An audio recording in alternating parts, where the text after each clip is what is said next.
Google Street View and its armada of Street View cars have captured some interesting things on camera throughout their meticulous mapping of the world. Which brings us to the topic at hand for today's video, instances where Google Street View cars actually captured crimes being perpetrated on camera. Surprisingly, this has happened numerous times, and some of these cases are downright unbelievable. Let's get into them. Google Street View cracks a murder case in Spain. When you look at this photo, what do you see? Is that a man loading groceries into his car trunk? Or perhaps he's got some bagged up cans that he's taking to the recycling center? Just a routine photo of a guy going on about his day, right? No. This is in fact a photo of a man literally stuffing a murdered dead body into the back of his trunk. The story associated with this photo is incredibly macabre, yet extremely interesting. And the man in this photo might be one of the unluckiest criminals in history. This story begins in late 2023 in the small town of Tahueco, Spain. According to Wikipedia, the last known official number of inhabitants was only 66 people, based on a 2018 census. According to the Daily Mail, a man of Cuban origin, who is identified only as JLPO, was reported as missing while in the region. JLPO disappeared in November of 2023, which led to authorities starting up an investigation. And this man wasn't just missing, he had been killed. As it turns out, the missing man had been murdered by an associate named Manuel, who had killed him for unverifiable reasons, though it's speculated by local media that the two men had been feuding over a woman, and what has been described as a contentious, love triangle sort of ordeal that ended in violence. Whatever the case, JLPO was a dead man, and police unaware of this at the time were still searching for him. One of the more difficult elements of the investigation was the emptiness of the area itself. As stated before, the town of Tahueco had an extremely small population and was rarely, if ever, patrolled by police. Nobody came forward as a witness to any sort of kidnapping or killing, and finding definitive clues as to who the culprit was proved difficult. That's where Google Maps comes into play for the police, though. As what I can only imagine to be a complete and utter shock to police, while searching for this missing JLPO fellow, somebody stumbles upon this Street View capture of a guy stuffing a rather suspicious-looking object into the trunk of a car. And this object very feasibly could be a dead body. In addition to the photo of the object being stuffed into the trunk, authorities also discovered an additional seemingly incriminating Street View snapshot that appeared to show this man with a wheelbarrow walking down the road, carrying what was presumed to be the body that was moments later being stuffed into the trunk. This image served as another critical piece of evidence in piecing together this apparent murderous puzzle. A Spanish news outlet has given a more extensive look into the context surrounding the story. Police were apparently able to find the remains of the victim in a nearby cemetery. While at the time they hadn't recovered the entire corpse, it was enough evidence to arrest both JLPO's former partner, which then led them to Manuel himself. A motive was still being established at the time the article was written, but it was believed that Manuel and the woman had chopped JLPO's body into bits and buried him, believing they had covered their tracks perfectly. When residents were interviewed about their thoughts on this crime, they were completely shocked, but stated that it made sense considering the criminal's recent behavior. They claimed that Manuel had been working at a local bar, but for lack of a better expression, they say the guy had been moving differently as of late, as if he was constantly distracted and zoning out, kind of fixated or paranoid about something. One of the more fascinating aspects of this story is just how crazy of a coincidence it all was, with a Google Street View car passing through at the exact moment that the guy was putting the body in the trunk. I'd like to think that the police would have never figured this one out if it wasn't because of that. In conclusion, this is just a ridiculous coincidence of a story, and goes to show you that Google Street View does more than just map out the streets. These guys are inadvertently stopping criminals from getting away with it. You might be surprised to hear that even the news topic of Street View cars solving crimes has biased and politically motivated reporting. I found while researching these Street View crime topics, some outlets harped about Street View violating privacy and barely even discussed the details of the crimes themselves. Look, I get it, there's a conversation to be had, but don't waste my time. I want to know how an 11-year-old caught a thief on Street View, not your opinion on the police state. And it's because of this kind of tomfoolery that I like using Straight Arrow News. Straight Arrow News is an app and website that provides down-the-middle, unbiased, factual reporting on current events. They simply report what took place and allow you to come to your own conclusions based off the facts of the matter. Covering everything from politics to business to lifestyle-related topics, Straight Arrow's reporting has been certified by multiple independent media rating agencies as balanced and right down the middle. So rest assured, this isn't just them saying that they're unbiased. One of my personal favorite features on Straight Arrow is their Media Miss corner of the app. Media Miss showcases topics that aren't getting mainstream media coverage for whatever reason. It also exposes when one side of the political spectrum is underreporting a specific topic, potentially revealing political agendas and concerted efforts by the press in boosting or hiding specific news events. Checking out Straight Arrow not only helps your boy, but it gets you the best news out there. Go to san.com/wavy to check out Straight Arrow News today. The link is in the description. Big thanks to Straight Arrow for sponsoring. Street View finds a wanted crime boss.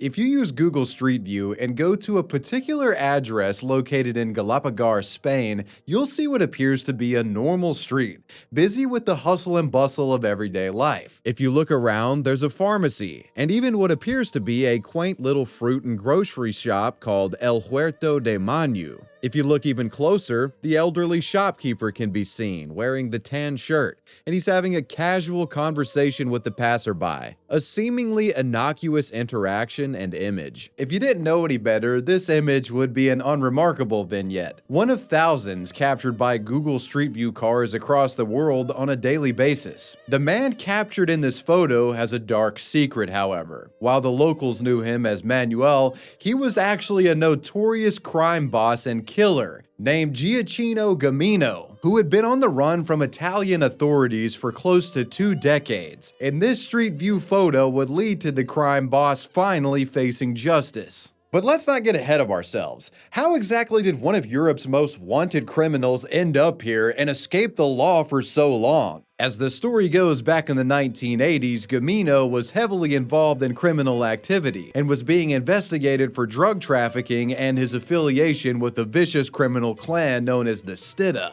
This group actually opposed the traditional Italian mafia, though they still operated in a similar manner. The thing that truly led to his downfall, however, wouldn't come until 1999, when he was arrested for murder. It appeared that his life as a career criminal was over, being sentenced to life in prison with no chance of ever getting out, being held in a secure prison in Rome. However, in an insane turn of events, this guy actually managed to escape detainment after a TV crew had visited the prison, and they caused so much chaos during their visit that the man was simply able to walk out. And by the time his exit was discovered, it was too late. He was gone. He spent the next 2 decades on the run, but authorities never gave up their search, believing he was located in Spain. The particular area they believed him to be in was massive, being located near the capital of Madrid. In addition to this, they had no idea what he currently looked like at the time. At this point in time, the man would have been in his 60s, aged quite significantly. With traditional methods failing to turn up Gamino year after year, police decided to employ some emerging technology in their hunt for the convict. This was when they caught a lucky break while perusing Google Maps. As told by The Guardian, while surveying the area, they stumbled across the aforementioned street and fruit stand. The elderly individual conversing had a similar build to the man they were looking for,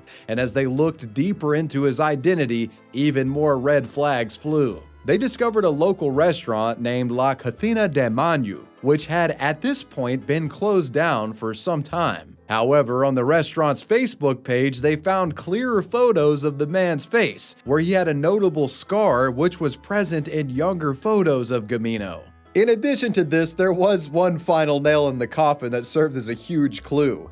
The restaurant marketed itself as a fusion of Spanish and Italian cuisine. An unusual fusion, and it's obvious that Mr. Gamino couldn't leave his Italian heritage behind. It was kind of a dead giveaway. The man was quickly arrested, being held by Spanish authorities until he was eventually extradited back to Italy. After being caught, he asked, "How did you find me? I haven't even called my family for 10 years." The story was covered by a number of mainstream news outlets, with it also going viral on several social media platforms. Many were fascinated at how modern technology had assisted in solving a decades-old mystery. Part of the reason he managed to evade authorities for so long was because of his identity changes. He went from a notorious criminal to being a local chef. Then he went from that to being the owner of an innocuous fruit stand. The guy was crafty. It's debatable as to whether or not he could have taken better steps to conceal himself, but in the end it serves as a reminder of how the internet continues to connect us in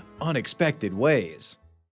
Google Street View is the criminal. On July 31st, 2023, a Google Street View car was witnessed going well over the speed limit on Highway Route 36 in Middleton, Indiana by Middleton Police Chief Landon Dean, who just so happened to be out on patrol. According to later reports, the driver, a Florida man named Coleman Ferguson, was going over 100 miles an hour. This triggered a police response as the chief and deputies attempted to pull the car over. The pursuit continued into the neighboring county as the Google cameraman gone rogue still continued to speed, running a red light in the process and breaking many traffic rules and laws. This driver had no intention of hitting the brakes, but the chase took a turn for the worse when he was confronted with a bridge closure. This would be where most would simply accept defeat and hand themselves over to police. But Ferguson, for whatever reason, believed he was going to be able to get away from the cops if he simply went around the closure. This landed him into a nearby creek, where he was quickly apprehended. In a statement to police, he claimed he refused to stop for them because he was scared. Not really the greatest excuse. The majority of the details surrounding this incident are from a press release posted to Facebook by the local police department, which is where all of the information so far has come from. Attached to the post was a photo of the Google-branded vehicle at the scene of the crime, an image that would quickly go viral. Business Insider later reported that the Street View driver was taken to the hospital, but was found not to have sustained any significant injuries. After the hospital, he was of course taken to jail. It's no surprise, given just how brazen the crime was, that the man would face significant repercussions. In 2024, it was reported by Daily News that Ferguson pled guilty. While he initially faced a felony charge, it was eventually reduced to a misdemeanor thanks to a plea deal that involved him paying a $3,200 fine. In addition to this, he was also given a 1-year suspended jail sentence.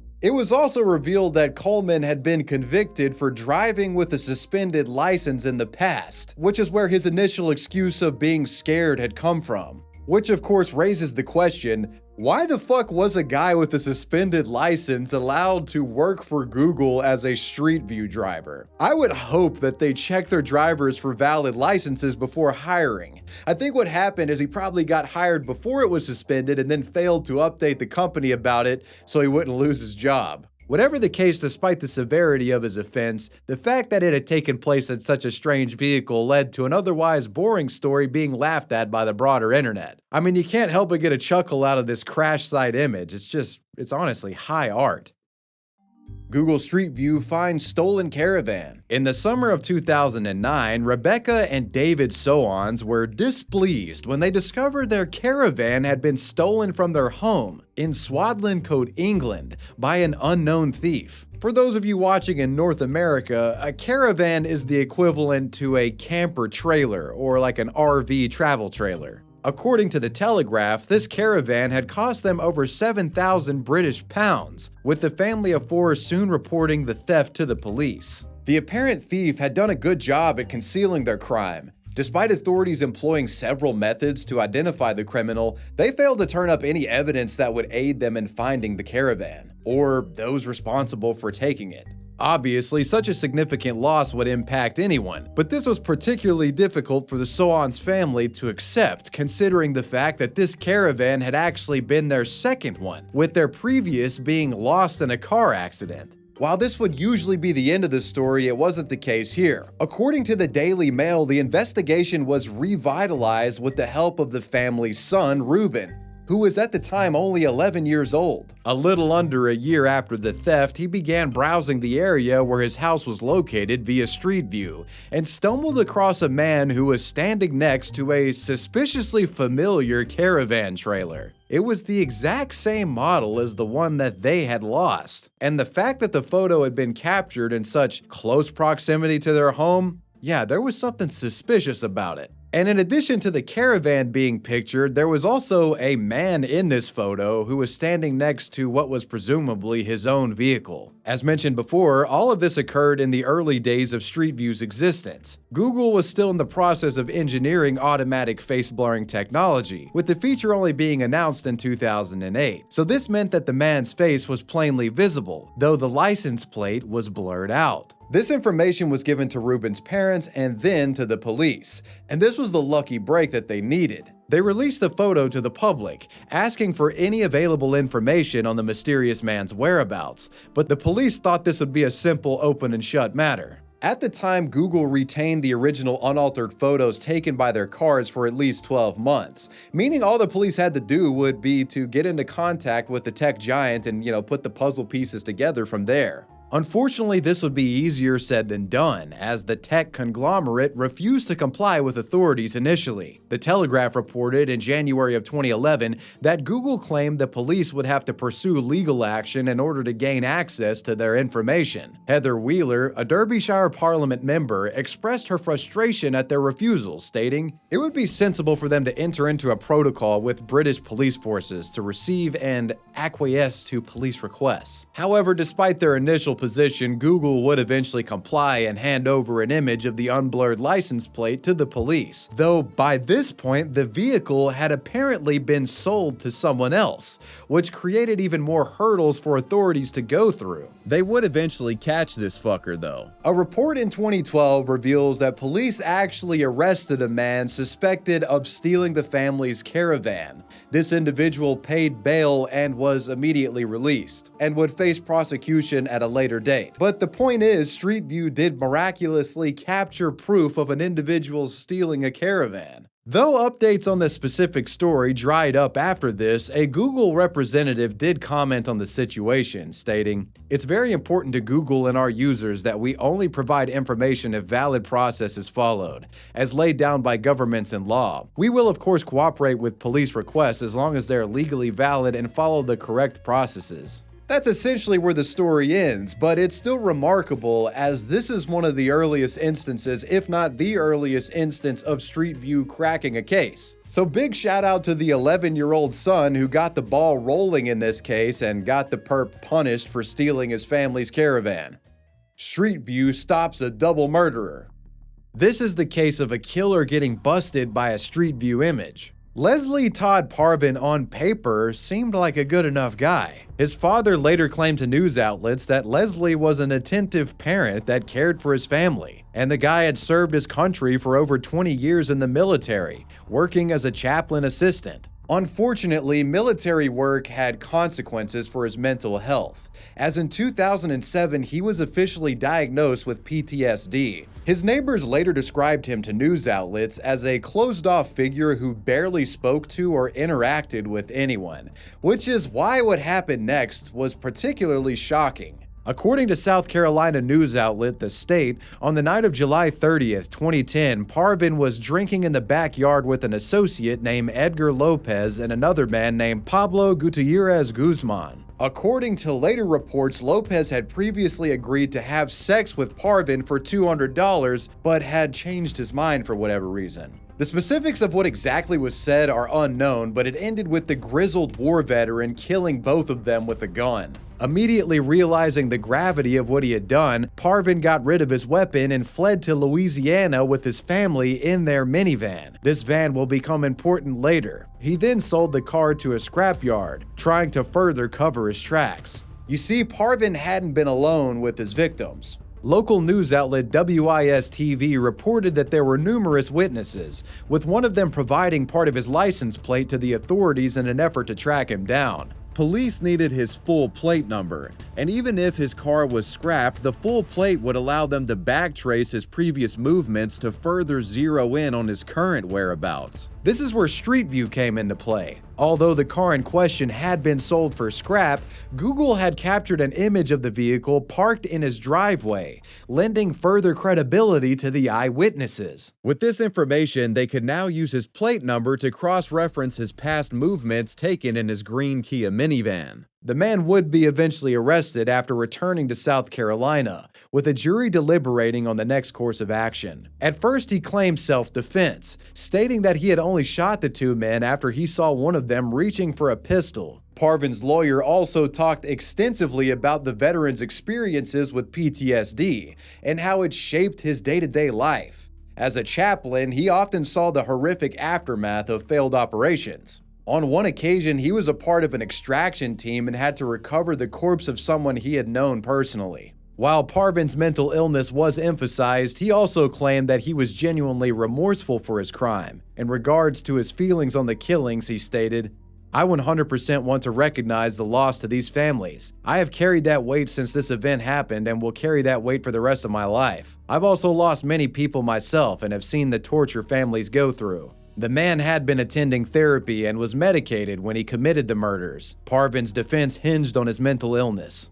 In the end, he was sentenced to serve 35 years in prison, and although it's fairly certain he would have been caught regardless of Google Street View, the discovery of his van by the Street View car, that still served as a key piece of evidence that helped verify the eyewitnesses in this case, and eventually solving the puzzle of the crime. The Streetview Arsonist. This is the story of a perturbed man who grew convinced that Google and its Street View feature were spying on him and other Americans, and he would go on to wage an arson war on Street View vehicles themselves. As reported by the New York Times back in 2016, a then 30-year-old man from Oakland, California named Raul Diaz had grown more and more paranoid about what he perceived to be an invasion of his privacy. It seemed that he genuinely believed the tech giant was spying on him, which apparently upset the man. Because of this, Diaz decided he had to take action. On May 19th, he drove to the Google campus in Mountain View, California, and launched an attack on the property. He began by throwing makeshift Molotov cocktails at a Google Street View car, with the whole incident being witnessed by a Google employee. Thankfully, nobody was injured, and the car itself hadn't been caught on fire. But the man behind the incident still remained at large as police continued to investigate and figure out what the fuck was going on. According to Business Insider, on June 30th he returned, this time causing some damage after firing what were thought to be chemically coated bullets into the windows of an office building. As was with the case before, this too failed to injure anybody, though it did raise concerns that a similar event might occur again. These fears were confirmed when he came back and attempted to light up another Street View car. While the first vehicle was not damaged, the second one most certainly was, with Diaz lighting it up using a water gun filled with gasoline. While police technically had no leads as to who this guy was, there was substantial evidence to suggest that it was a lone wolf actor. Every eyewitness who had seen these arson attacks gave similar descriptions of an individual, and security footage revealed that this person drove a gray SUV. An article from NBC reported that he was eventually caught after being spotted at the Mountain View campus driving a Volkswagen that matched the appearance of the one present at the previous crime scenes. Campus security officers tailed him for some time and witnessed extremely erratic driving. The police soon intercepted him, and Diaz was stopped not long after their incursion. When pressured, he admitted to the crimes against Google Street View, even stating he had planned yet another violent attack. Authorities had no reason to doubt this, as he had a multitude of supplies that could have been used to create a homemade pipe bomb, though he thankfully never got the opportunity to use them. Despite seemingly overwhelming evidence that he had carried out all three crimes, Raul was initially only charged with one count of arson, though the maximum sentence for that was still 20 years. Unfortunately, it's not publicly known what happened to Raul, but hopefully he isn't able to perform any arson assaults in the future. Hopefully this guy stays far away from any Google-related vehicles. While it's partially conjecture, it can be assumed his obsession with targeting Street View vehicles was part of his paranoid delusions, with him perhaps thinking it would send some kind of message. Whatever the case, it clearly didn't work, as the tool is still utilized to this very day. I want to give a major shout out to my patrons. I appreciate you guys. Wavy Web Surf out. Peace.